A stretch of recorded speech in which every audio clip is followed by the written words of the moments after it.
तर राज्याची जनता हाच माझा पक्ष असं विधान अजित पवारांनी केलेलं आहे। राजकारणात आल्यापासून मी पक्ष बदलला नाही असं विधान उपमुख्यमंत्री अजित पवारांनी केलेलं आहे। तर राज्याची जनता हाच माझा पक्ष असल्याचं पवार म्हणालेले आहेत। नमस्कार माझ्या महाराष्ट्रवासियांनो, मी काही दिवसापूर्वी अर्थसंकल्प सादर केलेला आहे।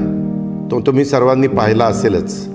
राज्याच्या अशा प्रकारच्या ऐतिहासिक अर्थसंकल्प सादर करण्याचं भाग्य मला लाभले याचा मला सार्थ अभिमान आहे। या अर्थसंकल्पात माझी लाडकी बहीण या योजनेची घोषणा करण्यात आली आहे। या योजनेच्या माध्यमातून राज्यातील 21 ते 60 वयोगटातील प्रत्येक पात्र महिलेच्या बँक खात्यात दरमहा 1,500 रुपये जमा केले जाणार आहेत। या योजनेवर राज्य सरकार प्रतिवर्षी 46,000 कोटी रुपये खर्च करणार आहे। आजवर आपण पाहत आलोय की प्रत्येक कुटुंबातील आई स्वतःवरील खर्च शक्य तितकी काटकसर करते, पण आपल्या मुलाबाळांना काही एक कमी पडणार नाही याची काळजी ती घेते।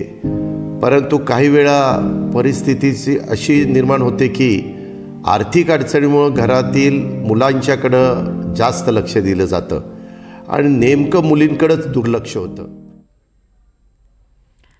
तर राज्याची जनता हाच माझा पक्ष असल्याचं उपमुख्यमंत्री अजित पवारांनी सांगितलेलं आहे। तर राजकारणात आल्यापासून मी पक्ष बदलला नसल्याचं देखील विधान यावेळी अजित पवारांनी बोलताना केलेलं आहे।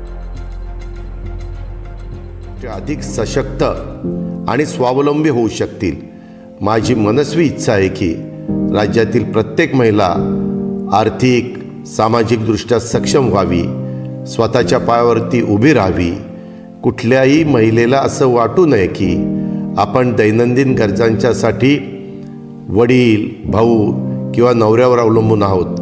त्यामुळंच ज्यावेळी माझी लाडकी बहीण योजनेचा विचार करतो तेव्हा मला ही योजना म्हणजे महिलांच्या सक्षमीकरणाच्या दृष्टीनं टाकण्यात आलेलं अत्यंत क्रांतिकारी पाऊल वाटतं। आमच्या सरकारने आपल्या अनुभवाच्या जोरावर हे अशक्य वाटणारं काम शक्य करून दाखवलेलं आहे। एवढेच नाही तर राज्यातील माता भगिनींनी पुरुषांच्या तुलनेत कुठेही मागं राहणार नाहीत हे सुनिश्चित करण्यासाठी इतर अनेक पावलं उचलण्यात आलेली आहेत।